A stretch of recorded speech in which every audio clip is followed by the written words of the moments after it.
ನೀವು ತುಂಬಾ ಮಿಸ್ಟೀರಿಯಸ್ ಆಗಿ ಒಂದು ಆತ್ಮದ ಪ್ರಪಂಚದಲ್ಲಿ ಸಿಗಾಕೋಬಿಡ್ತೀರಾ. ಸುತ್ತಮುತ್ತ ಎಲ್ ನೋಡಿದ್ರು ಬರೀ ಕೆಟ್ಟ ಆತ್ಮಗಳೇ ತುಂಬಿಕೊಂಡಿರ್ತವೆ. ಅಲ್ಲಿಂದ ನಿಮ್ಗೆ ಹೊರಗಡೆ ಬರೋದಕ್ ಆಗ್ತಿರೋದಿಲ್ಲ. ಇಂಥ ಪರಿಸ್ಥಿತಿಲಿ ನೀವ್ ಏನ್ ಮಾಡ್ತೀರಾ ಅಂತ ಒಂದ್ಸಲ ಯೋಚನೆ ಮಾಡಿ. ಯಾಕೆಂದ್ರೆ ಇವತ್ ನಾವು ನೋಡ್ತಿರೋದು ಕೂಡ ಅಂತದ್ದೇ ಒಂದು ಹಾರರ್ ಮೂವಿನ. ಈ ಮೂವಿ ಹೆಸರು ಇನ್ಸಿಡಿಯಸ್ ಅಂತ.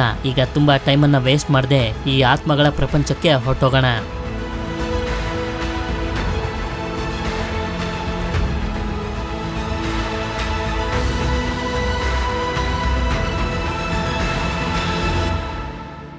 ಈ ಕತೆ ಶುರುವಾದಾಗ ನಮ್ಗೆ ತೋರಿಸ್ತಾರೆ ಒಂದು ಫ್ಯಾಮಿಲಿ ಅವರು ಹೊಸ ಮನೆಗೆ ಶಿಫ್ಟ್ ಆಗಿರ್ತಾರೆ. ಇವಳ ಹೆಸರು ರಿನಾಯ್ ಅಂತ, ಹಾಗೆ ಅವಳ ಗಂಡನ ಹೆಸರು ಜಾಶ್. ಈಗ ತಾನೇ ಜಸ್ಟ್ ಈ ಮನೆಗೆ ಇವರು ಶಿಫ್ಟ್ ಆಗಿರ್ತಾರೆ. ಆದ್ರಿಂದ ಈ ಮನೆ ಸಾಮಾನುಗಳನ್ನೆಲ್ಲ ಎತ್ತಿಡ್ತಿರ್ಬೇಕಾದ್ರೆ ಇವರ ಫೋಟೋ ಆಲ್ಬಮ್ ಇವಳಿಗೆ ಸಿಗುತ್ತೆ. ಅದಕ್ಕೆ ಇವಳು ಅದನ್ನ ನೋಡ್ತಿರ್ತಾಳೆ.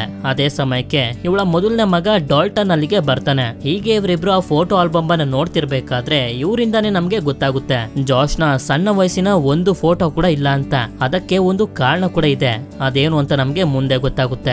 ನಂತರ ಜಾಶ್ ಹಾಗೆ ರಿನಾಯ್ನ ಎರಡನೇ ಮಗನನ್ನು ಕೂಡ ತೋರಿಸ್ತಾರೆ. ಇವನ ಹೆಸರು ಫಾಸ್ಟರ್ ಅಂತ. ಇಲ್ಲಿ ಹೇಳ್ಬೇಕು ಅಂತಂದ್ರೆ ಜಾಶ್ ಒಂದು ಸ್ಕೂಲ್ ನಲ್ಲಿ ಲೆಕ್ಚರರ್ ಆಗಿರ್ತಾನೆ. ಅದಕ್ಕೆ ಇವನು ಸ್ಕೂಲ್ಗೆ ಹೋಗೋದಕ್ಕೆ ರೆಡಿ ಮಾಡ್ಕೊತಿರ್ಬೇಕಾದ್ರೆ ಇವರಿಗೆ ಮೂರನೇ ಮಗು ಇರೋದು ಕೂಡ ನಮ್ಗೆ ಗೊತ್ತಾಗುತ್ತೆ. ಜಾಶ್ ಹಾಗೆ ಇಬ್ರು ಮಕ್ಕಳು ಸ್ಕೂಲ್ಗೆ ಹೋದ್ಮೇಲೆ ಮೂರನೇ ಮಗು ಆಗಿರೋಂತ ಕೇಲಿನ ನೋಡ್ಕೊಳ್ಳೋದೇ ರಿನಾಯ್ಗೆ ಕೆಲಸ. ಹೀಗೆ ಇವಳು ಮಗುನ ಮಲಗಿಸ್ಬಿಟ್ಟು ಹೊರಗಡೆ ಬಂದ್ರೆ ಒಂದು ಡೋರ್ ನ ಹಿಂದೆ ತುಂಬಾ ವಿಚಿತ್ರವಾಗಿ ಶಬ್ದ ಬರ್ತಿರುತ್ತೆ. ಅದಕ್ಕೆ ಏನಿರ್ಬೋದು ಅಂತ ಚೆಕ್ ಮಾಡೋದಕ್ಕೆ ಇವಳು ಒಳಗಡೆ ಬಂದಾಗ ಮೇಲ್ಗಡೆ ಇರುವಂತ ಒಂದು ಸ್ಟೋರ್ ರೂಮ್ ಗೆ ಬಂದು ತಲುಪ್ತಾಳೆ. ಈ ಮನೆಯಲ್ಲಿ ಮೊದಲು ಇದ್ದಂತ ಜನರು ತುಂಬಾ ವಸ್ತುಗಳನ್ನ ಇಲ್ಲೇ ಬಿಟ್ಟು ಹೊರಟೋಗಿರ್ತಾರೆ. ನಂತರ ರಾತ್ರಿ ಆಗ್ತಿದ್ದಂಗೆನೆ ಸ್ಕೂಲ್ ನಲ್ಲಿರುವಂತ ಎಲ್ಲಾ ಕೆಲಸಗಳನ್ನ ಮುಗಿಸ್ಕೊಂಡು ಜಾಶ್ ಮನೆಗ್ ಬರ್ತಾನೆ. ಇವರೆಲ್ಲರೂ ಡಿನ್ನರ್ ಮಾಡೋದಕ್ಕೆ ಅಂತ ರೆಡಿ ಮಾಡ್ಕೊತಿರ್ತಾರೆ. ಆದ್ರೆ ಈ ಕಡೆ ಡಾಲ್ಟನ್ ಆಟ ಆಡ್ತಿರ್ಬೇಕಾದ್ರೆ ಸ್ಟೋರ್ ರೂಮ್ ನ ಬಾಗ್ಲು ಅದಾಗದೆ ಓಪನ್ ಆಗುತ್ತೆ. ಅದಕ್ಕೆ ಇವನು ಏನಿರ್ಬೋದು ಅಂತ ಚೆಕ್ ಮಾಡೋದಕ್ಕೆ ಆ ಸ್ಟೋರ್ ರೂಮ್ ನ ಒಳಗಡೆ ಬರ್ತಾನೆ. ಇಲ್ಲಿ ತುಂಬಾ ಕತ್ಲಿದೆ ಅಂತ ಲೈಟ್ ಆನ್ ಮಾಡೋದಕ್ಕೆ ಏಣಿನ ಹತ್ತುತ್ತಾನೆ. ಆದ್ರೆ ಅದು ಮುರಿದೋಗಿ ಇವನು ಕೆಳಗಡೆ ಬಿದ್ದೋಗ್ತಾನೆ. ಅದೇ ಸಮಯಕ್ಕೆ ಆ ಜಾಗದಲ್ಲಿ ಇವನಿಗೆ ಏನೋ ವಿಚಿತ್ರವಾಗಿ ಕಾಣಿಸುತ್ತೆ. ಆದ್ರಿಂದ ತುಂಬಾ ಜೋರಾಗಿ ಕೂಕೋಬಿಡ್ತಾನೆ. ಆದ್ರಿಂದ ಜಾಶ್ ಹಾಗೆ ರಿನಾಯ್ ಇಬ್ರು ಕೂಡ ಅಲ್ಲಿಗೆ ಬರ್ತಾರೆ. ಇವನಿಗೆ ಇಲ್ಲಿ ಏನ್ ಕಾಣಿಸ್ತು ಅಂತ ಇವನು ಹೇಳೋದಕ್ಕೆ ಹೋಗೋದಿಲ್ಲ. ಇವರು ಕೂಡ ಏಣಿಯಿಂದ ಬಿದ್ದು ಕಿರ್ಸ್ಕೊಂಡಿರ್ಬೇಕು ಅಂತ ಹೇಳಿ ಇವನನ್ನ ಅಲ್ಲಿಂದ ಕರ್ಕೊಂಡು ಹೊರಟೋಗ್ತಾರೆ. ಇನ್ನೊಂದ್ಸಲ ಅಲ್ಲಿಗೆ ಒಬ್ಬೊಬ್ನೆ ಹೋಗ್ಬೇಡ ಅಂತ ಹೇಳಿ ಇವನನ್ನ ಮಲ್ಗಿಸಿ ಇವರಿಬ್ರು ಕೂಡ ಮಲ್ಗೋದಕ್ಕೆ ಅಂತ ಹೋಗ್ತಾರೆ. ಅಷ್ಟೊತ್ತಿಗೆ ಮಧ್ಯರಾತ್ರಿ ಆಗೋಗಿರುತ್ತೆ. ಎಲ್ಲರೂ ಗಾರ್ಡನ್ ಇದ್ರಲ್ಲಿ ಇರ್ಬೇಕಾದ್ರೆ ಡಾಲ್ಟನ್ ರೂಮ್ ನಲ್ಲಿರುವಂತ ಕಿಟಕಿನ ನಮ್ಗೆ ತೋರಿಸ್ತಾರೆ. ಮಾರನೇ ದಿನ ಡಾಲ್ಟನ್ ಎದ್ದೋಳ್ಸೋದಕ್ಕೆ ಅಂತ ಜಾಶ್ ಬಂದು ಅವನನ್ನ ಎದ್ದೋಳ್ಸೋದಕ್ಕೆ ಪ್ರಯತ್ನ ಪಡ್ತಾನೆ. ಆದ್ರೆ ಏನೇ ಮಾಡಿದ್ರು ಅವನು ಎದ್ದೋಳೋದೇ ಇಲ್ಲ. ಆದ್ರಿಂದ ಡಾಕ್ಟರ್ ಹತ್ರ ಕರ್ಕೊಂಡು ಹೋದಾಗ ಅವರು ಹೇಳ್ತಾರೆ, ಇದುವರೆಗೂ ನಾನು ಈ ತರ ಕೇಸ್ನೇ ನೋಡಿಲ್ಲ. ಡಾಲ್ಟನ್ ನ ಬಾಡಿ ಎಲ್ಲಾ ತರದಲ್ಲೂ ಸರಿಯಾಗಿ ಕೆಲಸ ಮಾಡ್ತಿದೆ. ಆದ್ರೆ ಅವನಿಗೆ ಪ್ರಜ್ಞೆ ಬರ್ತಿಲ್ಲ. ಒಂದ್ ರೀತಿ ಈಗ ಅವನು ಕೋಮಾದಲ್ಲಿ ಇದ್ದಾನೆ ಅಂತ. ಇದರಿಂದ ಇವರಿಬ್ರಿಗೂ ತುಂಬಾನೇ ಶಾಕ್ ಆಗೋಗುತ್ತೆ. ಇದ್ದಕ್ಕಿದ್ದಂಗೆನೆ ಏನಾಯ್ತು ಅಂತಾನೆ ಇವ್ರಿಗೆ ಅರ್ಥ ಆಗೋದಿಲ್ಲ. ನಂತರ ಸೀನ್ 3 ತಿಂಗಳ ಮುಂದಕ್ಕೆ ಶಿಫ್ಟ್ ಆಗುತ್ತೆ. ಆದ್ರೆ ಡಾಲ್ಟನ್ ಮಾತ್ರ ಇನ್ನೂ ಕೋಮಾದಿಂದ ಹೊರಗಡೆ ಬಂದಿರೋದಿಲ್ಲ. ಇದರಿಂದ ರಿನಾಯ್ಗಂತೂ ತುಂಬಾನೇ ಬೇಜಾರಾಗೋಗಿರುತ್ತೆ. ಹೀಗೆ ಇವಳು ಇದೇ ಬೇಜಾರ್ನಲ್ಲಿ ಪಿಯಾನೋನ ಪ್ಲೇ ಮಾಡ್ತಿರ್ಬೇಕಾದ್ರೆ ಇವಳ ಮೂರನೇ ಮಗು ಇರುವಂತ ರೂಮ್ ನಿಂದ ತುಂಬಾ ವಿಚಿತ್ರವಾಗಿರುವಂತ ಶಬ್ದಗಳು ಬರ್ತಿರ್ತವೆ. ತುಂಬಾ ಜನ ಭಯಂಕರವಾಗಿ ಮಾತಾಡ್ತಿರೋ ರೀತಿ. ಆದ್ರಿಂದ ಇವಳು ಮಗು ಇರುವಂತ ರೂಮ್ ಗೆ ಬಂದು ನೋಡಿದ್ರೆ ಅಲ್ಲಿ ಯಾರು ಇರೋದಿಲ್ಲ. ಎಷ್ಟೇ ಹುಡುಕಿದ್ರು ಕೂಡ ಯಾರು ಕಾಣಿಸೋದಿಲ್ಲ. ನಂತರ ರಾತ್ರಿ ಇವಳು ಎರಡನೇ ಮಗ ಆಗಿರುವಂತ ಫಾಸ್ಟರ್ ಹತ್ರ ಬಂದಾಗ ಅವನು ತುಂಬಾ ಹೆದರ್ಕೊಂಡು ಹೇಳ್ತಾನೆ, ನನಗೆ ಈ ರೂಮ್ ನಲ್ಲಿ ಇರೋದಕ್ಕಾಗ್ತಿಲ್ಲ, ಬೇರೆ ರೂಮ್ ಅನ್ನ ಕೊಡಿ ಅಂತ. ಯಾಕೆ ಏನಾಯ್ತು ಅಂತ ಕೇಳಿದಾಗ ಅವನು ಹೇಳ್ತಾನೆ, ಕೋಮಾದಲ್ಲಿರುವಂತ ಡಾಲ್ಟನ್ ರಾತ್ರಿ ಆಗ್ತಿದ್ದಂಗೆನೆ ಎದ್ದು ಓಡಾಡೋದಕ್ಕೆ ಶುರು ಮಾಡ್ತಾನೆ ಅಂತ. ಇದನ್ನೆಲ್ಲ ಹೇಗ್ ನಂಬೋದು ಅಂತ ರಿನಾಯ್ಗಂತೂ ಅರ್ಥನೇ ಆಗೋದಿಲ್ಲ. ನಂತರ ನಮ್ಗೆ ಗೊತ್ತಾಗುತ್ತೆ ಫಾಸ್ಟರ್ ನ ರೂಮ್ ನ ಮುಂದೆನೆ ಡಾಲ್ಟನ್ ನ ರೂಮ್ ಕೂಡ ಇರೋದು. ಡಾಲ್ಟನ್ ನ ರೂಮ್ ನಿಂದ ತುಂಬಾ ವಿಚಿತ್ರವಾಗಿರುವಂತ ಶಬ್ದಗಳೆಲ್ಲ ಬರ್ತಿರೋದ್ರಿಂದ ತುಂಬಾ ಹೆದರ್ಕೊಂಡು ಇವನು ಬಾಗ್ಲನ್ನ ಹಾಕೋಬಿಡ್ತಾನೆ. ಇವರಿಬ್ರು ಮಲ್ಕೊಳ್ಳೋದಕ್ಕೆ ರೆಡಿ ಆಗ್ತಿರ್ಬೇಕಾದ್ರೆ ಯಾರೋ ಇವ್ರ ಮನೆ ಬಾಗ್ಲನ್ನ ತಟ್ತಾರೆ. ಆದ್ರಿಂದ ಇವನು ಹೋಗ್ತಾನೆ. ಇಷ್ಟೊತ್ತಲ್ಲಿ ಯಾರಿರ್ಬೋದು ಅಂತ ಚೆಕ್ ಮಾಡೋದಕ್ಕೆ. ಚೆಕ್ ಮಾಡಿ ನೋಡಿದ್ರೆ ಹೊರಗಡೆ ಬಾಗ್ಲ ಹತ್ರ ಯಾರು ಇರೋದಿಲ್ಲ. ಅದಕ್ಕೆ ಇವನು ಡೋರ್ ಅನ್ನ ಲಾಕ್ ಮಾಡಿ ಅಲಾರಂ ಅನ್ನ ಆನ್ ಮಾಡ್ತಾನೆ. ಈ ಕಡೆ ರಿನಾಯ್ ಕೇಲಿ ರೂಮ್ ಹತ್ರ ಬಂದು ನೋಡಿದ್ರೆ ಆ ಮಗು ಹಿಂದೆ ಯಾರೋ ಒಬ್ಬ ವಿಚಿತ್ರವಾಗಿ ನಿಂತಿರ್ತಾನೆ. ಇದರಿಂದ ಇವಳು ತುಂಬಾ ಹೆದರ್ಕೊಳ್ತಿರ್ಬೇಕಾದ್ರೆ ಜಾಶ್ ಕೂಡ ಅಲ್ಲಿ ಬಂದು ಹುಡುಕಾಡ್ತಾನೆ. ಆದ್ರೆ ಅಲ್ಲಿ ಯಾರು ಕೂಡ ಇರೋದಿಲ್ಲ. ಇದರಿಂದ ಒಳಗಡೆನೆ ಇವರಿಗೆ ಭಯ ಆಗ್ತಿರುತ್ತೆ. ಅದೇ ಸಮಯಕ್ಕೆ ಡೋರ್ ನ ಅಲಾರಂ ಬಡ್ಕೊಳ್ಳೋದಕ್ಕೆ ಶುರು ಮಾಡುತ್ತೆ. ಆದ್ರಿಂದ ಇವನು ಕೆಳಗಡೆ ಬಂದು ನೋಡಿದ್ರೆ ಇವನು ಲಾಕ್ ಮಾಡಿದಂತ ಡೋರ್ ಅನ್ನ ಯಾರೋ ಓಪನ್ ಮಾಡ್ಬಿಟ್ಟಿರ್ತಾರೆ. ಅದಕ್ಕೆ ಒಂದು ಕಬ್ಣದ ತುಂಡನ ತಗೊಂಡು ಮನೆನೆಲ್ಲ ಹುಡುಕಾಡೋದಕ್ಕೆ ಶುರು ಮಾಡ್ತಾನೆ. ಮನೆ ಒಳಗಡೆ ಒಳಗಡೆ ಯಾರಾದ್ರೂ ನುಗ್ಗಿದಾರ ಅಂತ. ಆದ್ರೆ ಎಷ್ಟೇ ಹುಡುಕಿದ್ರು ಯಾರು ಕೂಡ ಸಿಗೋದಿಲ್ಲ. ಇದರಿಂದ ಇವನು ಮತ್ತೊಂದ್ಸಲ ಡೋರ್ ಅನ್ನ ಲಾಕ್ ಮಾಡ್ತಾನೆ. ಮಾರನೇ ದಿನ ಇವನು ಸ್ಕೂಲ್ ನಲ್ಲಿ ಇರ್ಬೇಕಾದ್ರೆ ರಿನಾಯ್ಗೆ ಕಾಲ್ ಮಾಡಿ ಹೇಳ್ತಾನೆ, ನನ್ಗೆ ಸ್ಕೂಲ್ ನಲ್ಲಿ ಇವತ್ತು ತುಂಬಾ ಕೆಲಸ ಇದೆ, ಲೇಟ್ ಆಗಿ ಬರ್ತೀನಿ ಅಂತ. ಹಾಗೆ ಇವನಿಗೆ ಟೆನ್ಷನ್ ಜಾಸ್ತಿ ಆಗಿ ತುಂಬಾ ವಿಚಿತ್ರವಾಗಿರುವಂತ ವಿಷನ್ಸ್ ಗಳೆಲ್ಲ ಬರ್ತಿರ್ತವೆ. ಈ ಕಡೆ ಡಾಕ್ಟರ್ಸ್ ಗಳು ಡಾಲ್ಟನ್ ಗೆ ಎಷ್ಟೇ ಟ್ರೀಟ್ಮೆಂಟ್ ಅನ್ನ ಕೊಡ್ತಿದ್ರು ಕೂಡ ಅದಕ್ಕೆ ಅವನು ರೆಸ್ಪಾನ್ಸ್ ಮಾಡ್ತಿರೋದಿಲ್ಲ. ಇದರಿಂದ ರಿನಾಯ್ ತುಂಬಾ ಬೇಜಾರ್ ಮಾಡ್ಕೊಂಡೆ ಅಲ್ಲಿ ಕ್ಲೀನ್ ಮಾಡೋದಕ್ಕೆ ನೋಡಿದಾಗ ಅಲ್ಲಿ ರಕ್ತದಿಂದ ತುಂಬಿರುವಂತ ಕೈ ಗುರ್ತಿರುತ್ತೆ. ಈ ಕಡೆ ಜಾರ್ಜ್ ಸ್ಕೂಲ್ ನಲ್ಲಿ ಇರ್ಬೇಕಾದ್ರೆ ರಿನಾಯ್ ಕಾಲ್ ಮಾಡಿ ಹೇಳ್ತಾಳೆ, ಬೇಗ ಮನೆಗ್ ಬಾ ಅಂತ. ಇವನು ಕೂಡ ಸರಿ ಅಂತ ಹೇಳಿ ಮನೆಗ್ ಬಂದಾಗ ಮನೆಯಲ್ಲಿ ನಡೀತಿರುವಂತ ಪ್ಯಾರಾನಾರ್ಮಲ್ ಆಕ್ಟಿವಿಟೀಸ್ ಗಳ ಬಗ್ಗೆ ಇವನಿಗೆ ಹೇಳ್ತಾಳೆ. ಆದ್ರೆ ಎಷ್ಟೇ ಹೇಳಿ ಅರ್ಥ ಮಾಡಿಸೋದಕ್ಕೆ ಪ್ರಯತ್ನ ಪಟ್ರು ಕೂಡ ಈ ದೇವಭೂತಗಳ ಮೇಲೆ ಜಾರ್ಜ್ಗೆ ನಂಬಿಕೆನೆ ಇರೋದಿಲ್ಲ. ಅದಕ್ಕೆ ಅವಳು ರಕ್ತದ ಗುರ್ತಿರುವಂತ ಬೆಡ್ಶೀಟ್ ಅನ್ನ ಕೊಡ್ತಾಳೆ. ನಂತರ ರಾತ್ರಿ ಜಾರ್ಜ್ ಹಾಲ್ ನಲ್ಲಿ ಮಲಗಿರ್ತಾನೆ. ಆಗ ಒಂದು ಕೆಟ್ಟ ಕನ್ಸಿಂದ ರಿನಾಯ್ಗೆ ಎಚ್ಚರ ಆಗುತ್ತೆ. ಇದರಿಂದ ಇವಳು ಸುಧಾರಿಸ್ಕೊಳ್ತಿರ್ಬೇಕಾದ್ರೇನೆ ಕಿಟಕಿ ಹತ್ರ ಯಾರು ಓಡಾಡ್ತಿರ್ತಾರೆ. ನೋಡ್ತಿದ್ದಂಗೆನೆ ಆ ವ್ಯಕ್ತಿ ಒಳಗಡೆ ಬಂದು ಇವಳ ಮೇಲೆ ಅಟ್ಯಾಕ್ ಮಾಡಿ ಸಾಯಿಸೋದಕ್ಕೆ ನೋಡ್ತಾನೆ. ಆಗ ಜಾರ್ಜ್ ಅಲ್ಲಿಗೆ ಬಂದು ಏನಾಯ್ತು ಅಂತ ಕೇಳಿದಾಗ ಯಾರೋ ಒಬ್ಬ ನನ್ನ ಸಾಯಿಸೋದಕ್ಕೆ ಬಂದಿದ್ದ, ಇನ್ಮೇಲೆ ನನ್ಗೆ ಮನೇಲಿ ಇರೋದಕ್ಕೆ ಆಗೋದಿಲ್ಲ, ಬೇರೆ ಕಡೆಗೆ ಹೋಗೋಣ ಅಂತ ಹೇಳ್ತಾಳೆ. ನಂತರ ನಮ್ಗೆ ಮುಂದಿನ ಸೀನ್ ನಲ್ಲಿ ತೋರಿಸ್ತಾರೆ.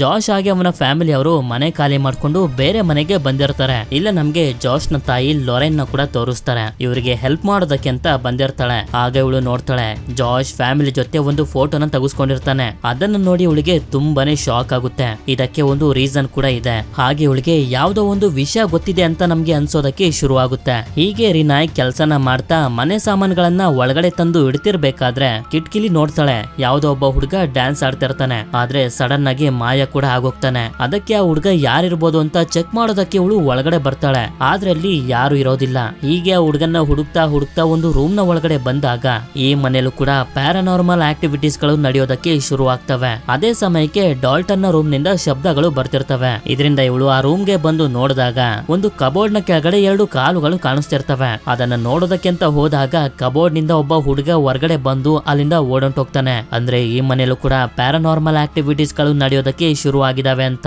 ಅದಕ್ಕೆ ಒಬ್ಬ ಪ್ರೀಸ್ಟ್ ನ ಕರೆದು ಮನೆನೆಲ್ಲ ಚೆಕ್ ಮಾಡಿಸಿರ್ತಾಳೆ. ನಂತರ ಜಾರ್ಜ್ ಮನೆಗ್ ಬರ್ತಿದ್ದಂಗೆನೆ ಅವನಿಗೆ ಎಲ್ಲಾ ವಿಷಯಗಳನ್ನ ಹೇಳ್ತಾಳೆ. ಆದ್ರೆ ಅವನ್ ಮಾತ್ರ ಇದ್ಯಾವ್ದನ್ನು ಕೂಡ ನಂಬ್ತಿರೋದಿಲ್ಲ. ಆಗ ಜಾರ್ಜ್ ನ ತಾಯಿ ಲೊರೆನ್ ಹೇಳ್ತಾಳೆ, ಇಲ್ಲ ಅವಳು ಹೇಳ್ತಿರೋದು ನಿಜಾನೇ, ನನಗೂ ಈ ಮನೇಲಿ ತುಂಬಾ ವಿಚಿತ್ರವಾಗಿ ಫೀಲ್ ಆಗ್ತಿದೆ. ನೆನ್ನೆ ನನಗೊಂದು ಕನಸು ಬಿತ್ತು. ಆ ಕನ್ಸಲ್ಲಿ ನಾನು ಈ ಮನೇಲಿ ಇದ್ದೆ, ತುಂಬಾ ಕತ್ಲಾಗೋಗಿತ್ತು, ನೀವೆಲ್ರೂ ಮಲ್ಗಿದ್ರಿ. ಆದ್ರಿಂದ ನಾನು ಡಾಲ್ಟನ್ ನ ನೋಡೋದಕ್ಕೆ ಅಂತ ಅವನ ರೂಮ್ಗೆ ಹೋದಾಗ ಅವನ ಜೊತೆ ಅಲ್ಲಿ ಮತ್ತೊಬ್ರು ಕೂಡ ಇದ್ರು. ನೀನ್ ಯಾರು ಅಂತ ನಾನು ಅದನ್ನ ಕೇಳಿದಾಗ ಅದು ಹೇಳ್ತು ನಾನೊಬ್ಬ ವಿಸಿಟರ್ ಅಂತ. ನಿನ್ಗೆ ಏನ್ ಬೇಕು ಅಂತ ಕೇಳಿದಾಗ ನನ್ಗೆ ಡಾಲ್ಟನ್ ಬೇಕು ಅಂತ ಅದು ಕೇಳ್ತು ಅಂತ. ಅದೇ ಸಮಯಕ್ಕೆ ನೋಡ್ತಾಳೆ ಇವಳು ಹೇಳ್ತಿರೋಂತ ಆ ಡಿಮನ್ ಜಾರ್ಜ್ ನ ಹಿಂದೆನೆ ಇರುತ್ತೆ. ಅದೇ ಸಮಯಕ್ಕೆ ಡಾಲ್ಟನ್ ನ ರೂಮ್ ಇಂದ ತುಂಬಾ ಶಬ್ದಗಳೆಲ್ಲ ಬರ್ತವೆ. ಆದ್ರಿಂದ ಏನಿರ್ಬೋದು ಅಂತ ಇವರು ಬಂದು ನೋಡಿದ್ರೆ ಇಡೀ ರೂಮೇ ನಾಶ ಆಗೋಗಿರುತ್ತೆ. ಹಾಗೆ ಡಾಲ್ಟನ್ ಕೂಡ ಕೆಳಗಡೆ ಬಿದ್ದಿರ್ತಾನೆ. ಇದನ್ನೆಲ್ಲ ನೋಡಿ ಇವ್ರಿಗೆ ತುಂಬಾನೇ ಶಾಕ್ ಆಗೋಗಿರುತ್ತೆ. ಆಗ ಇವಳು ಹೇಳ್ತಾಳೆ ಇದಕ್ಕೆಲ್ಲ ಹೆಲ್ಪ್ ಮಾಡೋದಕ್ಕೆ ನನಗೊಬ್ರು ಗೊತ್ತು ಅಂತ. ಅದೇ ದಿನ ರಾತ್ರಿ ಸ್ಪೆಕ್ಸ್ ಹಾಗೆ ಟಕ್ಕರ್ ಅನ್ನೋ ಇಬ್ರು ವ್ಯಕ್ತಿಗಳು ಬರ್ತಾರೆ. ಎಲಿಸ್ ಅನ್ನೋ ಪ್ಯಾರಾನಾರ್ಮಲ್ ಇನ್ವೆಸ್ಟಿಗೇಟರ್ ಇರ್ತಾರೆ. ಅವರಿಬ್ಬರ ಅಸಿಸ್ಟೆಂಟ್ ಇವರಿಬ್ಬರನ್ನ ಒಂದು ದಿನ ಮುಂಚೆನೆ ಕಳಿಸಿರ್ತಾರೆ. ಇವರು ಕೂಡ ಗೋಸ್ಟ್ ಡಿಟೆಕ್ಟರ್ ಮಷಿನ್ ಗಳನ್ನ ತಗೊಂಡು ಈ ಮನೆನೆಲ್ಲ ಚೆಕ್ ಮಾಡೋದಕ್ಕೆ ಶುರು ಮಾಡ್ತಾರೆ. ನಿಜವಾಗ್ಲೂ ಈ ಮನೇಲಿ ಏನ್ ನಡೀತಿದೆ ಅಂತ ತಿಳ್ಕೊಳ್ಳೋದಕ್ಕೆ ಅಂತ. ಹೀಗೆ ಇವರು ಚೆಕ್ ಮಾಡ್ತಾ ಟಕ್ಕರ್ ಒಂದು ಜಾಗಕ್ಕೆ ಬಂದು ಫೋಟೋನ ತೆಗೆದಾಗ 2 ಆತ್ಮಗಳು ಇವನಿಗೆ ಕಾಣಿಸ್ತವೆ. ಅದಕ್ಕೆ ಮಾರನೇ ದಿನನೇ ಎಲಿಸ್ ನ ಇವರು ಕರೆಸ್ತಾರೆ. ಇಲ್ಲಿ ಎಲಿಸ್ ಜಾರ್ಜ್ ನ ಮೊದ್ಲೇ ಮೀಟ್ ಮಾಡಿರ್ತಾಳೆ. ಆದ್ರೆ ಜಾರ್ಜ್ ಮಾತ್ರ ಇದು ನೆನ್ಪಿರೋದಿಲ್ಲ. ಇವರಿಬ್ರು ಹೇಗ್ ಮೀಟ್ ಮಾಡಿದ್ರು ಅಂತ ನಮ್ಗೆ ಮುಂದೆ ಗೊತ್ತಾಗುತ್ತೆ. ಇಲ್ಲಿ ಎಲಿಸ್ಗೆ ಒಂದು ಎಬಿಲಿಟಿ ಇರುತ್ತೆ. ಇವಳು ಬರೀ ಕಣ್ಣಿಂದಾನೇ ಆತ್ಮಗಳನ್ನ ನೋಡ್ಬೋದು, ಹಾಗೆ ಅವುಗಳ ಜೊತೆ ಕಾಂಟ್ಯಾಕ್ಟ್ ಮಾಡಬಹುದು. ನಂತರ ಇವಳು ಡಾಲ್ಟನ್ ನ ನೋಡೋದಕ್ಕೆ ಅಂತ ಅವನ ರೂಮ್ ಗೆ ಬಂದಾಗ ಮೇಲೆ ಇವಳಿಗೆ ಏನೋ ಕಾಣಿಸುತ್ತೆ. ಆದ್ರಿಂದ ಸ್ಪೆಕ್ಸ್ ಗೆ ಡ್ರಾಯಿಂಗ್ ಮಾಡೋದಕ್ಕೆ ಅಂತ ಹೇಳಿ ಇವಳು ಡೀಟೈಲ್ ಅನ್ನ ಹೇಳೋದಕ್ಕೆ ಶುರು ಮಾಡ್ತಾಳೆ. ಇವಳಿಗೆ ಏನ್ ಕಾಣಿಸ್ತಿದೆ ಅಂತ. ಎಲಿಸ್ ಹೇಳ್ದಂಗೆ ಸ್ಪೆಕ್ಸ್ ಕೂಡ ಡ್ರಾಯಿಂಗ್ ಮಾಡ್ತಾ ಹೋಗ್ತಾನೆ. ಇವರು ಏನ್ ಮಾಡ್ತಿರ್ಬೋದು ಅಂತ ರಿನಾಯ್ ಅದನ್ನ ಕಿತ್ಕೊಂಡು ನೋಡಿದಾಗ ರೆಡ್ ಫೇಸ್ ಡಿಮನ್ ಚಿತ್ರನ ಬಿಡಿಸಿರ್ತಾರೆ. ಆಗ್ಲೇ ಲೊರೆನ್ಗೆ ಒಂದು ಡಿಮನ್ ಕಾಣಿಸ್ತಲ್ಲ, ಅದ್ರ ಚಿತ್ರನೇ ಇವರು ಬಿಡಿಸಿರೋದು. ಆ ಡಿಮನ್ ಎಲಿಸ್ಗೆ ಬಿಟ್ರೆ ಮತ್ತೆ ಯಾರಿಗೂ ಕೂಡ ಕಾಣಿಸೋದಿಲ್ಲ. ಯಾಕೆಂತಂದ್ರೆ ಆ ಪವರ್ ಇರೋದು ಎಲಿಸ್ಗ್ ಮಾತ್ರ. ನಂತರ ಇವಳು ಜಾರ್ಜ್ ಹಾಗೆ ರಿನಾಯ್ಗೆ ಹೇಳ್ತಾ ಹೋಗ್ತಾಳೆ ಡಾಲ್ಟನ್ಗೆ ನಿಜವಾಗ್ಲೂ ಏನಾಗಿದೆ ಅಂತ. ಡಾಲ್ಟನ್ ಯಾವುದೇ ತರದ ಕೋಮಾಗೆ ಹೋಗಿಲ್ಲ. ಅವನ ಫಿಸಿಕಲ್ ಬಾಡಿ ಇಲ್ಲೇ ಇದೆ, ಆದ್ರೆ ಅವನ ಆತ್ಮ ಇಲ್ಲಿಲ್ಲ. ನೀವು ನಿಮ್ಮ ಮನೆನ ಚೇಂಜ್ ಮಾಡಿದ್ರು ಕೂಡ ಯಾಕೆ ಇಲ್ಲಿ ಪ್ಯಾರಾನಾರ್ಮಲ್ ಆಕ್ಟಿವಿಟೀಸ್ ನಡೀತಿದೆ ಅಂತಂದ್ರೆ ಹಾಂಟೆಡ್ ಆಗಿದ್ದು ಆ ಮನೆ ಅಲ್ಲ, ನಿಮ್ಮ ಮಗ. ಇದನ್ನ ಕೇಳಿ ಇವರು ಕನ್ಫ್ಯೂಸ್ ಆಗ್ತಿರ್ಬೇಕಾದ್ರೇನೆ ಹೇಳ್ತಾಳೆ ಡಾಲ್ಟನ್ಗೆ ಒಂದು ಶಕ್ತಿ ಇದೆ. ಅವನ ಬಾಡಿನ ಬಿಟ್ಟು ಆತ್ಮದ ಮೂಲಕ ಎಲ್ಲೂ ಬೇಕಾದ್ರೂ ಟ್ರಾವೆಲ್ ಮಾಡಬಹುದು. ಈ ತರ ಇವನು ಚಿಕ್ಕ ವಯಸ್ಸಿಂದನೂ ಟ್ರಾವೆಲ್ ಮಾಡ್ತಿದ್ದಾನೆ. ಈ ರೀತಿ ಬಾಡಿನ ಬಿಟ್ಟು ಆತ್ಮದ ಮೂಲಕ ಟ್ರಾವೆಲ್ ಮಾಡೋದನ್ನ ಕನ್ಸು ಅಂತ ಅನ್ಕೊಂಡು ಅವನ ಫಿಸಿಕಲ್ ಬಾಡಿನ ಬಿಟ್ಟು ತುಂಬಾ ದೂರ ಹೋಗಿ ಕಳೆದೋಗಿದ್ದಾನೆ ಅಂತ ಅಂದಾಗ ಎಲ್ಲಿ ಕಳೆದೋಗಿದ್ದಾನೆ ಅಂತ ಇವರು ಕೇಳ್ತಾರೆ. ಆಗ ಎಲಿಸ್ ಕೂಡ ಹೇಳ್ತಾಳೆ ಅದೊಂದು ಕತ್ತಲೆಯ ಪ್ರಪಂಚ, ಅಲ್ಲಿ ವಾಸ ಮಾಡೋದು ಬರೀ ಆತ್ಮಗಳು ಹಾಗೆ ಡೀಮನ್ಸ್ ಗಳು ಮಾತ್ರ. ಆ ಕೆಟ್ಟ ಆತ್ಮಗಳಿಗೆಲ್ಲ ಗೊತ್ತಾಗೋಗಿದೆ ಡಾಲ್ಟನ್ ಅವನ ಫಿಸಿಕಲ್ ಬಾಡಿನ ಬಿಟ್ಟು ತುಂಬಾ ದೂರ ಹೊರಟೋಗಿದ್ದಾನೆ ಅಂತ. ಆದ್ರಿಂದ ಅವುಗಳು ಡಾಲ್ಟನ್ ಬಾಡಿನ ತಮ್ಮ ವಶಕ್ಕೆ ತಗೊಳ್ಳೋದಕ್ಕೆ ನೋಡ್ತಿದಾವೆ, ಮತ್ತೊಂದ್ಸಲ ಜೀವಂತಗೊಳ್ಳೋದಕ್ಕೆ ಅಂತ. ಆ ರೀತಿ ಡಾಲ್ಟನ್ ನ ಬಾಡಿಯ ಸುತ್ತಮುತ್ತ ಓಡಾಡ್ತಿರುವಂತ ಆತ್ಮಗಳೇ ನಿಮ್ಗೆ ಕಾಣಿಸ್ತಿರೋದು. ಆದ್ರೆ ಡಾಲ್ಟನ್ ನ ಬಾಡಿನ ತನ್ನ ವಶಕ್ಕೆ ತಗೊಳ್ಳೋದಕ್ಕೆ ತುಂಬಾ ಹತ್ರ ಇರುವಂತ ಡೀಮನ್ ಅಂದ್ರೆ ಅದು ರೆಡ್ ಫೇಸ್ ಡೀಮನ್. ಅದು ಡಾಲ್ಟನ್ ನ ಬಾಡಿನ ತನ್ನ ವಶಕ್ಕೆ ತಗೊಳ್ಳೋದಕ್ಕಿಂತ ಮುಂಚೆ ನಾವು ಅವನನ್ನ ಆ ಡೈಮೆನ್ಷನ್ ಇಂದ ಹೊರಗಡೆ ಕರ್ಕೊಂಡ್ ಬರ್ಬೇಕು ಅಂತ. ಆದ್ರೆ ಜಾಶ್ ಮಾತ್ರ ಇದನ್ನೆಲ್ಲ ನಂಬೋದಕ್ ಹೋಗೋದಿಲ್ಲ, ಇದೆಲ್ಲ ಸುಳ್ಳು ಅಂತ ಹೇಳ್ತಿರ್ತಾನೆ. ನಿನ್ ಸಮಾಧಾನಕ್ಕೋಸ್ಕರ ಅಷ್ಟೇ ಇವರನ್ನ ಕರ್ಸಿದ್ದು, ಆದ್ರೆ ಈಗ ಏನೇನು ಹೇಳಿ ನಮ್ ತಲೆ ಕೆಡ್ಸಿದ್ದಾರೆ ಅಂತ ರಿನಾಯ್ಗೆ ಹೇಳ್ತಾನೆ. ಇದರಿಂದ ಇವರಿಬ್ರು ಮಧ್ಯೆ ಜಗಳ ಕೂಡ ಆಗೋಗುತ್ತೆ. ಎಷ್ಟೇ ಬೇಡ ಅಂತ ಹೇಳಿದ್ರು ಕೂಡ ಜಾಶ್ ಎಲಿಸ್ ಆಗಿ ಅವಳ ಟೀಮ್ ನವರನ್ನ ಅಲ್ಲಿಂದ ಕಳಿಸ್ಬಿಡ್ತಾನೆ. ಈಗ ಏನ್ ಮಾಡುದು ಅಂತ ಇವನಿಗೆ ಗೊತ್ತಾಗದೆ ಡಾಲ್ಟನ್ ನ ರೂಮ್ ನ ಒಳಗಡೆ ಬಂದಾಗ ಅಲ್ಲಿ ಇವನು ನೋಡ್ತಾನೆ ಎಲಿಸ್ ನ ಟೀಮ್ ನವರು ಬಿಡಿಸಿದ್ರಲ್ಲ ರೆಡ್ ಫೇಸ್ ಡೀಮನ್ ನ, ಅದೇ ತರದ ಡೀಮನ್ ನ ಡಾಲ್ಟನ್ ತುಂಬಾ ಹಿಂದೆನೆ ಬಿಡಿಸಿರ್ತಾನೆ. ಆದ್ರೆ ಅದ್ರ ಅರ್ಥ ಈಗ ಇವನಿಗೆ ಗೊತ್ತಾಗ್ತಿರುತ್ತೆ. ಇದನ್ನೆಲ್ಲ ನೋಡಿ ಇವನಿಗೂ ಕೂಡ ಸ್ವಲ್ಪ ನಂಬಿಕೆ ಬಂದು ಎಲಿಸ್ ಆಗಿ ಅವನ ಟೀಮ್ ನವರಿಗೆ ಒಂದು ಚಾನ್ಸ್ ಅನ್ನ ಕೊಡ್ಬೇಕು ಅಂತ ಡಿಸೈಡ್ ಮಾಡ್ತಾನೆ. ಅದೇ ರಾತ್ರಿ ಇವರಿಬ್ರು ಎಲಿಸ್ ಆಗಿ ಅವರ ಟೀಮ್ ಅವರನ್ನ ಮತ್ತೆ ಕರೆಸ್ತಾರೆ. ಸರಿ ಅಂತ ಹೇಳಿ ಇವರು ಕೂಡ ಎಲ್ಲಾ ಡಿವೈಸ್ ಗಳನ್ನ ರೆಡಿ ಮಾಡ್ಕೋತಿರ್ತಾರೆ ಕತ್ತಲೆಯ ಪ್ರಪಂಚದಲ್ಲಿ ಸಿಗಾಕೊಂಡಿರುವಂತ ಡಾಲ್ಟನ್ ನ ಕಾಂಟ್ಯಾಕ್ಟ್ ಮಾಡೋದಕ್ಕೆ. ಹಾಗೆ ಎಲಿಸ್ ಜಾಶ್ ಹಾಗೆ ರಿನಾಯ್ಗೆ ಹೇಳ್ತಿರ್ತಾಳೆ, ನಾನು ಆ ಕತ್ತಲೆಯ ಪ್ರಪಂಚನ ಕಾಂಟ್ಯಾಕ್ಟ್ ಮಾಡಿದಾಗ ನನ್ನ ಮಾತುಗಳು ನಿಮ್ಗೆ ಕೇಳಿಸೋದಿಲ್ಲ, ತುಂಬಾ ನಿಧಾನವಾಗಿ ಮಾತಾಡ್ತಿರ್ತೀನಿ, ಆದ್ರೆ ನಾನ್ ಮಾತಾಡೋದ್ನೆಲ್ಲ ಸ್ಪೆಕ್ಸ್ ನಿಮ್ಗೆ ರಿಪೀಟ್ ಮಾಡಿ ಹೇಳ್ತಾನೆ ಅಂತ. ನಂತರ ಇವರು ಲೈಟ್ ಅನ್ನ ಆಫ್ ಮಾಡಿ ಒಂದು ಡಿವೈಸ್ ಅನ್ನ ಎಲಿಸ್ಗೆ ಹಾಕ್ತಾರೆ. ಹಾಗೆ ಡಿವೈಸ್ ಗೆ ಒಂದು ಹೆಡ್ಫೋನ್ ಅನ್ನ ಸ್ಪೆಕ್ಸ್ ಕನೆಕ್ಟ್ ಮಾಡ್ಕೋತಾನೆ. ಯಾಕೆಂತಂದ್ರೆ ಎಲಿಸ್ ಹೇಳಿದಂತ ವಿಷಯಗಳನ್ನ ಕೇಳಿಸ್ಕೊಂಡು ಜಾಶ್ ಹಾಗೆ ರಿನಾಯ್ಗೆ ಹೇಳೋದಕ್ಕೆ. ನಂತರ ಎಲಿಸ್ ಆ ಕತ್ತಲೆಯ ಪ್ರಪಂಚನ ಕಾಂಟ್ಯಾಕ್ಟ್ ಮಾಡ್ತಾಳೆ. ಆಗ ಇವರ ಸುತ್ತಮುತ್ತ ಆತ್ಮಗಳು ಓಡಾಡ್ತಿರುವಂತ ಫೀಲ್ ಆಗ್ತಿರುತ್ತೆ. ಕೊನೆಗೂ ಇವರು ಡಾಲ್ಟನ್ ನ ಕಾಂಟ್ಯಾಕ್ಟ್ ಮಾಡೇ ಬಿಡ್ತಾರೆ. ಆಗ ಸ್ಪೆಕ್ಸ್ ಹೇಳ್ತಾನೆ, ಡಾಲ್ಟನ್ ನಾವು ನಿನ್ ಜೊತೆ ಮಾತಾಡ್ಬೇಕು ಅಂತ. ಅವನು ಏನೇನೆಲ್ಲ ಹೇಳ್ತಾನೋ ಅದನ್ನ ಇವನು ಬರ್ಕೋತಿರ್ತಾನೆ. ಆಗ ಡಾಲ್ಟನ್ ಹೇಳ್ತಿರ್ತಾನೆ, ನಾನೊಂದು ಕತ್ತಲೆಯ ಪ್ರಪಂಚದಲ್ಲಿ ಸಿಗಾಕೊಂಡಿದ್ದೀನಿ, ಪ್ಲೀಸ್ ನನಗೆ ಹೆಲ್ಪ್ ಮಾಡಿ ಅಂತ. ಇಲ್ಲಿ ಡಾಲ್ಟನ್ ಹೇಳ್ತಿರೋದು ಬರೀ ಎಲಿಸ್ಗೆ ಮಾತ್ರ ಕೇಳಿಸ್ತಿರುತ್ತೆ. ಎಲಿಸ್ ಅವನು ಹೇಳ್ತಿರೋದನ್ನ ಸ್ಪೆಕ್ಸ್ ಗೆ ಹೇಳ್ತಿರ್ತಾಳೆ. ಹಾಗೆ ಡಾಲ್ಟನ್ ಹೇಳ್ತಾನೆ, ಈ ಪ್ರಪಂಚ ತುಂಬಾ ಕತ್ಲಾಗಿದೆ, ಹೊರಗಡೆ ಬರೋದಕ್ಕೆ ನನ್ಗೆ ಗೊತ್ತಾಗ್ತಿಲ್ಲ ಅಂತ. ಆಗ ಸ್ಪೆಕ್ಸ್ ಹೇಳ್ತಿರ್ತಾನೆ, ನನ್ನ ವಾಯ್ಸ್ ಅನ್ನ ಫಾಲೋ ಮಾಡು, ನಿನ್ಗೆ ದಾರಿ ಸಿಗುತ್ತೆ ಅಂತ. ಆಗ ಆ ಕಡೆಯಿಂದ ಡಾಲ್ಟನ್ ಹೇಳ್ತಾನೆ, ಜೋರಾಗಿ ಮಾತಾಡ್ಬೇಡಿ, ನನ್ನ ವಾಯ್ಸ್ ಅನ್ನ ಅವನು ಕೇಳಿಸ್ಕೊಂಡ್ರೆ ನನಗೆ ಅವನು ತುಂಬಾ ಹೊಡಿತಾನೆ ಅಂತ. ಯಾರ್ ನಿನ್ಗೆ ಹೊಡಿತಾರೆ ಅಂತ ಕೇಳಿದಾಗ ಅವನು ಹೇಳ್ತಾನೆ, ಇಲ್ಲೊಬ್ಬ ವ್ಯಕ್ತಿ ಇದ್ದಾನೆ, ಅವನ ಮುಖ ಬೆಂಕಿಯ ರೀತಿ ಕೆಂಪುಗಿದೆ ಅಂತ. ಅಂದ್ರೆ ಡಾಲ್ಟನ್ ಹೇಳ್ತಿರೋದು ರೆಡ್ ಫೇಸ್ ಡೀಮನ್ ನ ಬಗ್ಗೆನೆ. ಹಾಗೆ ಅವನು ಕೇಳ್ತಾನೆ, ನೀನು ಅಲ್ಲಿಂದ ಹೊರಗಡೆ ಬರೋದಕ್ಕಾಗುತ್ತಾ ಅಂತ. ಇಲ್ಲ, ಇಲ್ಲಿಂದ ಹೊರಗಡೆ ಬರೋದಕ್ಕೆ ಯಾವುದೇ ತರದ ದಾರಿ ಇಲ್ಲ ಅಂತ ಡಾಲ್ಟನ್ ಹೇಳ್ತಾನೆ. ನನ್ನ ವಾಯ್ಸ್ ಅನ್ನ ಫಾಲೋ ಮಾಡ್ತಿರು, ನಿನ್ಗೆ ದಾರಿ ಸಿಗುತ್ತೆ ಅಂತ ಸ್ಪೆಕ್ಸ್ ಹೇಳ್ತಿರ್ಬೇಕಾದ್ರೆ ಆ ವ್ಯಕ್ತಿ ನಿಮ್ಮ ವಾಯ್ಸ್ ಅನ್ನ ಕೇಳ್ಬಿಟ್ಟ ಅಂತ ಡಾಲ್ಟನ್ ಹೇಳ್ತಾನೆ. ಹಾಗೆ ಅವನು ನನಗೆ ಹೆಲ್ಪ್ ಮಾಡಿ ಅಂತ ತುಂಬಾ ಬೇಡ್ಕೊತಿರ್ತಾನೆ. ಇದಕ್ಕಿದ್ದಂಗೆನೆ ಡಾಲ್ಟನ್ ಇಂದ ಕಾಂಟ್ಯಾಕ್ಟ್ ಕಟ್ ಆಗೋಗುತ್ತೆ. ಆಗ ರೆಡ್ ಫೇಸ್ ಡೀಮನ್ ಕಾಂಟ್ಯಾಕ್ಟ್ ಗೆ ಬಂದು ಇವ್ರೆಲ್ಲಾರನು ಹೆದರಿಸ್ತಾ ಹಾಗೆ ಅಟ್ಯಾಕ್ ಮಾಡೋದಕ್ಕೆ ಶುರು ಮಾಡುತ್ತೆ. ಇದರಿಂದ ಎಲಿಸ್ಗೂ ಕೂಡ ಕತ್ತಲೆಯ ಪ್ರಪಂಚದಿಂದ ಕಾಂಟ್ಯಾಕ್ಟ್ ಕಟ್ ಆಗೋಗುತ್ತೆ. ಅದೇ ಸಮಯಕ್ಕೆ ನೋಡಿದ್ರೆ ಕೋಮಾದಲ್ಲಿದ್ದಂತ ಡಾಲ್ಟನ್ ಬಂದು ಎಲ್ಲರ ಮೇಲೆ ಅಟ್ಯಾಕ್ ಮಾಡೋದಕ್ಕೆ ಶುರು ಮಾಡ್ತಾನೆ. ಹಾಗೆ ಮನೆಯಲ್ಲಿ ಓಡಾಡ್ತಿರುವಂತ ಆತ್ಮಗಳು ಕೂಡ ಅಲ್ಲಿಗೆ ಬಂದ್ಬಿಡ್ತವೆ. ಒಂದ್ ಆತ್ಮ ಅಂತೂ ರಿನಾಯ್ ಹತ್ರ ಬಂದು ಅವಳನ್ನ ಸಾಯಿಸೋದಕ್ಕೆ ನೋಡ್ತಿರುತ್ತೆ. ಹೀಗೆ ಇದೆಲ್ಲ ನಡೀತಿರ್ಬೇಕಾದ್ರೆ ಎಲಿಸ್ ಡಾಲ್ಟನ್ ಹತ್ರ ಬಂದು ಅವನನ್ನ ಹಿಡ್ಕೊಂಡು ಇವನ ಬಾಡಿನ ಬಿಟ್ಟು ದೂರ ಹೊಟ್ಟೋಗುವಂತ ರೆಡ್ ಫೇಸ್ ಡೀಮನ್ ಗೆ ಹೇಳ್ತಿರ್ತಾಳೆ. ಇದರಿಂದ ಆ ಡೀಮನ್ ಇವನನ್ನ ಬಿಟ್ಬಿಡುತ್ತೆ, ಎಲ್ಲನೂ ಶಾಂತವಾಗುತ್ತೆ. ಹಾಗೆ ಡಾಲ್ಟನ್ ಮತ್ತೊಂದ್ಸಲ ಕೋಮಾಗೆ ಹೊಟ್ಟೋಗ್ತಾನೆ. ಇದನ್ನೆಲ್ಲ ನೋಡಿ ಪ್ರತಿಯೊಬ್ಬರಿಗೂ ಕೂಡ ತುಂಬಾನೇ ಭಯ ಆಗೋಗಿರುತ್ತೆ. ನಂತರ ಸ್ಪೆಕ್ಸ್ ಆಗಿ ಟಕ್ಕರ್ ಆ ರೂಮ್ ನಲ್ಲಿ ಕನೆಕ್ಟ್ ಮಾಡಿದಂತ ಕ್ಯಾಮ್ರಾಗಳನ್ನ ಚೆಕ್ ಮಾಡಿದಾಗ ಇವರಿಗೆ ಗೊತ್ತಾಗುತ್ತೆ ಡಾಲ್ಟನ್ ನ ಕಂಟ್ರೋಲ್ ಮಾಡ್ತಾ ಎಲ್ಲರ ಮೇಲೆ ಅವನಿಂದ ಅಟ್ಯಾಕ್ ಮಾಡಿಸ್ತಿದ್ದು ರೆಡ್ ಫೇಸ್ ಡೀಮನ್ ಅಂತ. ನಂತರ ಎಲಿಸ್ ಜಾಶ್ ನ ತಾಯಿ ಆಗಿರೋಂತ ಲೊರೆನ್ ನ ಮನೆ ಕರ್ಸಿರ್ತಾಳೆ. ಜಾಶ್ ಆಗಿ ರಿನಾಯ್ಗೆ ಯಾವ್ದೋ ಒಂದು ವಿಷಯನ ಹೇಳೋದಕ್ಕೆ ಅಂತ. ಆಗ ಲೊರೆನ್ ಹೇಳೋದಕ್ಕೆ ಶುರು ಮಾಡ್ತಾಳೆ, ನಾನ್ ಯಾಕೆ ಡಾಲ್ಟನ್ ಪ್ರಾಬ್ಲಮ್ ಅನ್ನ ಸಾಲ್ವ್ ಮಾಡೋದಕ್ಕೆ ಎಲಿಸ್ ನ ಕರ್ಸಿದ್ದು ಅಂತಂದ್ರೆ, ನಾನೀಗಾಗ್ಲೇ ಎಲಿಸ್ ನ ತುಂಬಾ ವರ್ಷಗಳ ಮುಂಚೆನೆ ಕರ್ಸಿದ್ದೆ ಜಾಶ್, ಅದು ನಿನಗೋಸ್ಕರ ಅಂತ. ಆಗ ಎಲಿಸ್ ಹೇಳ್ತಾಳೆ, ಡಾಲ್ಟನ್ ಗೆ ಫಿಸಿಕಲ್ ಬಾಡಿನ ಬಿಟ್ಟು ಆತ್ಮದ ಮೂಲಕ ಟ್ರಾವೆಲ್ ಮಾಡುವಂತ ಶಕ್ತಿ ಹಾಗೆ ಬಂದಿಲ್ಲ, ಅದು ನಿನ್ನಿಂದ ಬಂದಿರೋದು ಅಂತ. ಇದನ್ನ ಕೇಳಿ ಇವರಿಬ್ರಿಗಂತೂ ತುಂಬಾನೇ ಶಾಕ್ ಆಗೋಗುತ್ತೆ. ಆಗ ಲೊರೆನ್ ಹೇಳ್ತಾ ಹೋಗ್ತಾಳೆ, ನಿನ್ಗೆ 8 ವರ್ಷ ಇರಬೇಕಾದ್ರೆ ನೀನು ನನ್ಗೆ ಹೇಳ್ತಿದ್ದೆ ಒಬ್ಳು ಭಯಂಕರವಾಗಿರುವಂತ ಲೇಡಿ ನನ್ನನ್ನ ನೋಡೋದಕ್ಕೆ ಬರ್ತಿದ್ದಾಳೆ ಅಂತ. ಆದ್ರೆ ನಾನು ಅದನ್ನ ಸೀರಿಯಸ್ ಆಗಿ ತಗೊಂಡಿರ್ಲಿಲ್ಲ, ಯಾಕೆಂತಂದ್ರೆ ನೀನ್ ಚಿಕ್ಕ ಹುಡುಗ ಏನೇನೋ ಇಮ್ಯಾಜಿನ್ ಮಾಡ್ಕೊಂಡು ಹೇಳ್ತಿದ್ಯಾ ಅಂತ. ಆದ್ರೆ ಆ ಭಯಂಕರವಾಗಿರುವಂತ ಲೇಡಿ ನನ್ಗೊಂದ್ ದಿವಸ ಕಾಣಿಸಿದ್ಲು ಅಂತ ಹೇಳಿ ಒಂದಷ್ಟು ಫೋಟೋಗಳನ್ನ ಕೊಡ್ತಾಳೆ. ಆ ಫೋಟೋಗಳಲ್ಲಿ ಇವರಿಬ್ರು ಮೊದಲನೇ ಫೋಟೋನ ನೋಡಿದಾಗ ಚಿಕ್ಕ ವಯಸ್ಸಿನ ಜಾಶ್ ನ ಹಿಂದೆ ಒಂದು ವಿಚಿತ್ರ ವಿಚಿತ್ರವಾಗಿರುವಂತ ಮಹಿಳೆ ಇರ್ತಾಳೆ. ನೋಡೋದಕ್ಕೆ ಅವಳು ತುಂಬಾ ಭಯಂಕರವಾಗಿ ಕೂಡ ಇರ್ತಾಳೆ. ಹಾಗೆ ಎರಡನೇ ಫೋಟೋ ನೋಡ್ದಾಗ್ಲೂ ಅಲ್ಲೂ ಕೂಡ ಭಯಂಕರವಾಗಿರುವಂತ ಮಹಿಳೆ ಕಾಣಿಸ್ಕೊಂಡಿರ್ತಾಳೆ. ಇದೇ ರೀತಿ ಜಾಶ್ ಎಲ್ಲೇ ಹೋದ್ರು ಆ ಲೇಡಿ ಇವನನ್ನ ಫಾಲೋ ಮಾಡ್ಕೊಂಡು ಬರ್ತಿದ್ಲು. ಹಾಗೆ ಫೋಟೋ ತೆಗ್ದಾಗ್ಲೆಲ್ಲ ಕಾಣಿಸ್ಕೊತಿದ್ಲು. ಪ್ರತಿಯೊಂದು ಫೋಟೋದಲ್ಲೂ ಕೂಡ ಆ ಭಯಂಕರವಾಗಿರುವಂತ ಮಹಿಳೆ ಜಾಶ್ ನ ತುಂಬಾ ಹತ್ರ ಬರ್ತಿದ್ಲು. ಯಾಕೆಂತಂದ್ರೆ ಜಾಶ್ ನ ಬಾಡಿನ ತನ್ನ ವಶಕ್ಕೆ ತಗೊಳ್ಳೋದಕ್ಕೆ ಅಂತ. ಇಲ್ಲಿ ಆಕ್ಚುಲಿ ಹೇಳ್ಬೇಕು ಅಂತಂದ್ರೆ ಡಾಲ್ಟನ್ ಆತ್ಮ ಕತ್ತಲೆಯ ಪ್ರಪಂಚದಲ್ಲಿ ಸಿಗಾಕೊಂಡಿದ್ಯಲ್ಲ, ಅದೇ ರೀತಿ ಜಾಶ್ ಚಿಕ್ಕ ವಯಸ್ಸಿನಲ್ಲಿ ಇರ್ಬೇಕಾದ್ರೆ ಅವನ ಆತ್ಮನು ಕೂಡ ಸಿಗಾಕೊಂಡಿತ್ತು. ಇದನ್ನೆಲ್ಲ ನೋಡಿ ಲೊರೈನ್ ಗಂತೂ ಏನ್ ಮಾಡ್ಬೇಕು ಅಂತಾನೆ ಗೊತ್ತಾಗ್ಲಿಲ್ಲ, ತುಂಬಾನೇ ಹೆದರ್ಕೋಬಿಟ್ಟಿರ್ತಾಳೆ.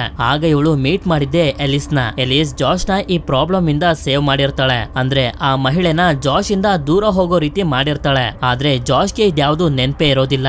ಯಾಕೆಂತಂದ್ರೆ ಈ ವಿಷಯ ಎಲ್ಲ ಇವನಿಗೆ ಮತ್ತೆ ಮತ್ತೆ ನೆನಪಾಗ್ತಿದ್ರೆ ಆ ಮಹಿಳೆನು ಕೂಡ ಇವನ ಹತ್ರ ಮತ್ತೆ ಬಂದ್ಬಿಡ್ತಾಳೆ ಅಂತ ಎಲಿಸೆ ಜಾಶ್ ನ ಪ್ರಾಣನ ಕಾಪಾಡೋದಕ್ಕೆ ಅಂತ ಅವನ ಮೆಮೊರಿನ ವೈಪ್ ಮಾಡಿರ್ತಾಳೆ. ಈಗ್ಲೂ ಕೂಡ ಹೇಳ್ಬೇಕು ಅಂತಂದ್ರೆ ಜಾಶ್ ಅವನಿಗೆ ಗೊತ್ತಿಲ್ದೇನೆ ಫೋಟೋ ತೆಗೆಸ್ಕೊಳ್ಳೋದಕ್ಕೆ ತುಂಬಾನೇ ಭಯ ಪಡ್ತಾನೆ. ಅದಕ್ಕೆ ಜಾಶ್ ಫೋಟೋನ ತೆಗೆಸ್ಕೊಂಡಿರೋದನ್ನ ನೋಡಿ ಲೊರೆನ್ ಆಗ್ಲೇ ತುಂಬಾ ಶಾಕ್ ಆಗ್ತಿದ್ದು. ಹಾಗೆ ಎಲಿಸ್ ಇವನಿಗೆ ಹೇಳ್ತಾಳೆ, ನಾನು ಇದನ್ನೆಲ್ಲ ನಿನ್ಗೆ ಹೇಳಬಾರ್ದು ಅಂತಾನೆ ಅನ್ಕೊಂಡಿದ್ದೆ, ಆದ್ರೆ ಈಗ ನಿನ್ ಮಗನ್ನ ಕಾಪಾಡೋದಕ್ಕೆ ನಿನ್ನಿಂದ ಮಾತ್ರ ಸಾಧ್ಯ. ನಿನ್ನ ಹತ್ರ ಆ ಕತ್ತಲೆಯ ಪ್ರಪಂಚಕ್ಕೆ ಹೋಗುವಂತ ಶಕ್ತಿ ಇದೆ. ಅಲ್ಲಿಗೆ ಹೋಗಿ ನೀನು ನಿನ್ ಮಗನ್ನ ಕಾಪಾಡಿ ಕರ್ಕೊಂಡ್ ಬರ್ಬೇಕು. ಅವನತ್ರ ಈಗ ಟೈಮ್ ತುಂಬಾ ಕಮ್ಮಿ ಇದೆ ಅಂತ.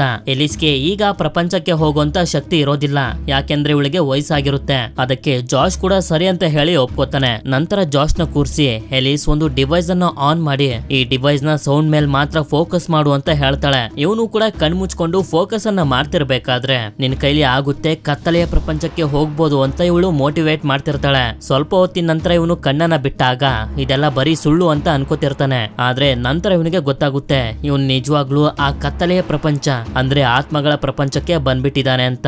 ಆಗ ಎಲಿಸ್ ಹೇಳ್ತಾಳೆ, ನನ್ನ ವಾಯ್ಸ್ ನಿನ್ಗೆ ಗೈಡ್ ಮಾಡುತ್ತೆ, ಹೋಗು ಡಾಲ್ಟನ್ ನ ಹುಡ್ಕು ಅಂತ.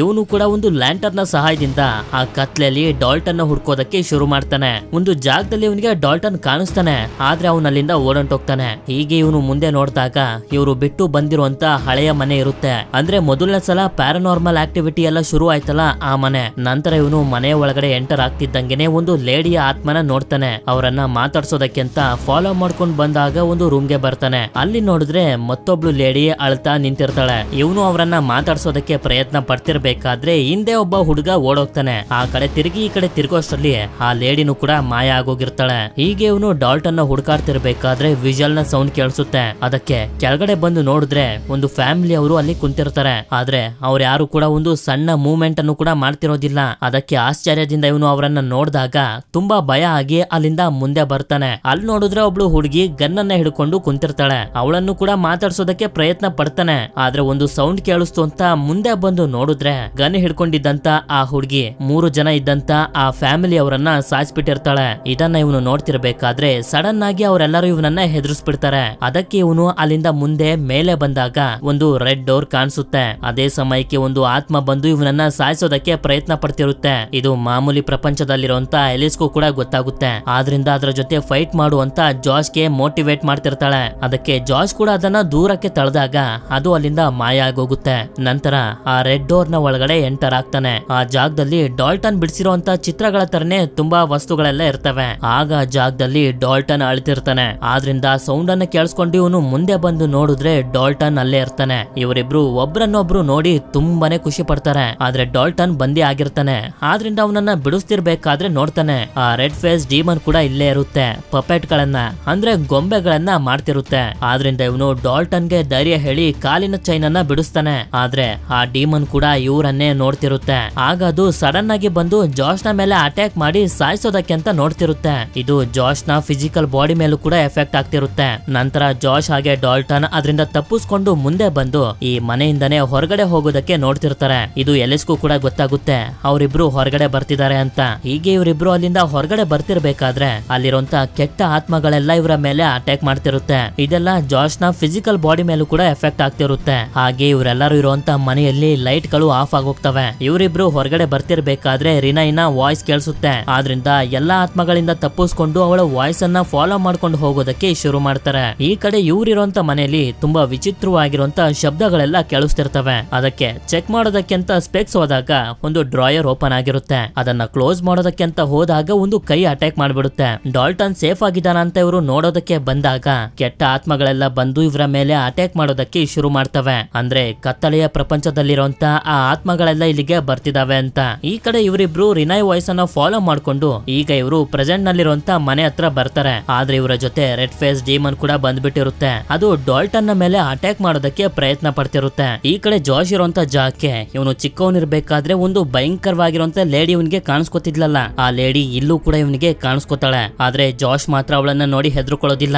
ನನ್ನನ್ನ ಬಿಟ್ಟು ಹೊಟ್ಟೋಗು, ನಿನ್ ಕಂಡ್ರೆ ನಾನೇನ್ ಹೆದರ್ಕೊಳ್ಳಲ್ಲ ಅಂತ ಹೇಳ್ತಿರ್ತಾನೆ. ಈ ಕಡೆ ಮನೆ ಒಳಗಡೆ ಎಲ್ಲಾ ಆತ್ಮಗಳು ಇವರನ್ನ ಸುತ್ತುವರೆದು ಬಿಟ್ಟಿರ್ತವೆ. ಇವನು ಆ ಭಯಂಕರವಾಗಿರುವಂತ ಲೇಡಿಗೆ ಹೇಳ್ತಾನೆ, ನನ್ನ ಬಿಟ್ಟು ಇಲ್ಲಿಂದ ಹೊಟ್ಟೋಗು ಅಂತ. ಅದು ಹೋಗ್ತಿದ್ದಂಗೆನೆ ಇವನಿಗೆ ಎಚ್ಚರ ಆಗುತ್ತೆ. ಈ ಕಡೆ ಡಾಲ್ಟನ್ ಕೂಡ ಅವನ ಬಾಡಿ ಒಳಗಡೆ ಮತ್ತೆ ವಾಪಸ್ ಬರ್ತಾನೆ. ಇವನು ಕೋಮಾದಿಂದ ಹೊರಗಡೆ ಬಂದಿರೋದ್ರಿಂದ ಲೊರೈನ್ ಗಂತೂ ತುಂಬಾನೇ ಸಂತೋಷ ಆಗ್ತಿರುತ್ತೆ. ಹಾಗೆ ಆತ್ಮಗಳು ಕೂಡ ಇಲ್ಲಿಂದ ಹೊಟ್ಟೋಗಿರ್ತವೆ. ಅಂದ್ರೆ ಜಾಶ್ ಹಾಗೆ ಡಾಲ್ಟನ್ ಆ ಆತ್ಮಗಳ ಪ್ರಪಂಚದಿಂದ ಸೇಫ್ ಆಗಿ ಹೊರಗಡೆ ಬಂದಿದ್ದಾರೆ ಅಂತ. ಇದರಿಂದ ಎಲ್ಲರಿಗೂ ಕೂಡ ತುಂಬಾನೇ ಸಂತೋಷ ಆಗುತ್ತೆ. ನಂತರ ಎಲಿಸ್ ಹಾಗೂ ಅವಳ ಟೀಮ್ ನವರು ಹೋಗೋದಕ್ಕೆ ರೆಡಿ ಮಾಡ್ಕೋತಿರ್ತಾರೆ. ಈ ಕಡೆ ಡಾಲ್ಟನ್ ತುಂಬಾ ಹಸುವಾಗಿ ಊಟ ಮಾಡ್ತಿರ್ತಾನೆ. ಆಗ್ಲೇ ಲೊರೈನ್ ಜಾಶ್ಗೆ ಒಂದಷ್ಟು ಫೋಟೋಗಳನ್ನ ಕೊಟ್ಟಿದ್ಲಲ್ಲ, ಆ ಫೋಟೋಗಳನ್ನ ಇವನು ಎಲಿಸ್ಗೆ ಕೊಟ್ಬಿಡ್ತಾನೆ. ಆಗ ಅವನನ್ನ ನೋಡಿ ಇವಳಿಗೆ ಡೌಟ್ ಶುರು ಆಗುತ್ತೆ. ಅದಕ್ಕೆ ಕ್ಯಾಮ್ರಾದಿಂದ ಅವನ ಫೋಟೋನ ತೆಗಿತಾಳೆ. ಇದರಿಂದ ಜಾಶ್ಗೆ ತುಂಬಾ ಕೋಪ ಬಂದು ಎಲಿಸ್ ನ ಸಾಯಿಸೋದಕ್ಕೆ ಶುರು ಮಾಡ್ತಾನೆ. ಜಾಶ್ ಕಿರ್ಚಾಡ್ತಿರುವಂತ ಶಬ್ದನ ಕೇಳಿ ರಿನಾಯ್ ಮೇಲೆ ಬಂದು ನೋಡಿದ್ರೆ ಎಲಿಸ್ ಸತ್ತೋಗಿರ್ತಾಳೆ. ಹಾಗೆ ಅಲ್ಲಿ ಜಾಶ್ ಕೂಡ ಇರೋದಿಲ್ಲ. ಆದ್ರಿಂದ ಇವಳು ಜಾಶ್ ನ ಹುಡ್ಕೋದಕ್ಕೆ ಎಷ್ಟೇ ಪ್ರಯತ್ನ ಪಟ್ರು ಕೂಡ ಅವನು ಸಿಗೋದೇ ಇಲ್ಲ. ನಂತರ ಇವಳು ಎಲಿಸ್ ಫೋಟೋ ತೆಗ್ದಿರೋಂತ ಕ್ಯಾಮ್ರಾನ ನೋಡಿದಾಗ ತುಂಬಾನೇ ಶಾಕ್ ಆಗೋಗುತ್ತೆ. ಯಾಕೆಂತಂದ್ರೆ ಜಾಶ್ ಫೋಟೋಗಳನ್ನ ಕೊಡ್ತಿರ್ಬೇಕಾದ್ರೆ ಇವಳು ಗಮನಿಸಿರ್ತಾಳೆ, ಇವನ ಕೈ ತುಂಬಾ ವಯಸ್ಸಾಗಿರುವಂತ ಒಬ್ಳು ಮಹಿಳೆ ಕೈ ತರ ಇರುತ್ತೆ. ಅದಕ್ಕೆ ಫೋಟೋ ತೆಗ್ದಿದ್ದು ನೋಡಿದ್ರೆ ಆ ಕ್ಯಾಮ್ರಾದಲ್ಲಿ ಜಾಶ್ ನ ಫೋಟೋ ಇರೋದಿಲ್ಲ, ಆ ಭಯಂಕರವಾಗಿರುವಂತ ಮಹಿಳೆಯ ಫೋಟೋ ಇರುತ್ತೆ. ಅಂದ್ರೆ ಜಾಶ್ ಇನ್ನು ಕೂಡ ಆ ಕತ್ತಲೆಯ ಪ್ರಪಂಚದಲ್ಲೇ ಸಿಗಾಕೊಂಡಿದ್ದಾನೆ ಅಂತ. ಇಲ್ಲಿಗೆ ಈ ಮೂವಿ ಎಂಡ್ ಆಗುತ್ತೆ. ಮುಂದೆ ಏನೇನೆಲ್ಲ ಆಯ್ತು, ಜಾಶ್ ಆ ಪ್ರಪಂಚದಿಂದ ಹೊರಗಡೆ ಬನ್ನೋ ಇಲ್ವೋ, ಬಂದ್ರು ಹೇಗ್ ಬಂದ, ಏನೇನೆಲ್ಲ ನಡೀತು ಅಂತ ಪಾರ್ಟ್ 2, 3, 4, 5, 6 ವರ್ಗು ತೋರಿಸಿದ್ದಾರೆ. ಈ ಮೂವಿ ನಿಮ್ಮೆಲ್ಲರಿಗೂ ಇಷ್ಟ ಆಗಿರುತ್ತೆ ಅಂತ ಅನ್ಕೊಂಡಿದೀನಿ. ಇಷ್ಟ ಆಗಿತ್ತು ಅಂತಂದ್ರೆ ಕಮೆಂಟ್ ಮಾಡಿ ತಿಳಿಸಿ ನೆಕ್ಸ್ಟ್ ಪಾರ್ಟ್ ಗಳನ್ನ ಮಾಡಬೇಕು ಬೇಡವೋ ಅಂತ. ಸರಿ, ಸಿಗೋಣ ಮತ್ತೊಂದು ಅಮೇಜಿಂಗ್ ಆಗಿರುವಂತ ವಿಡಿಯೋ ಜೊತೆಗೆ. Until then stay tuned mister explainer Kannada.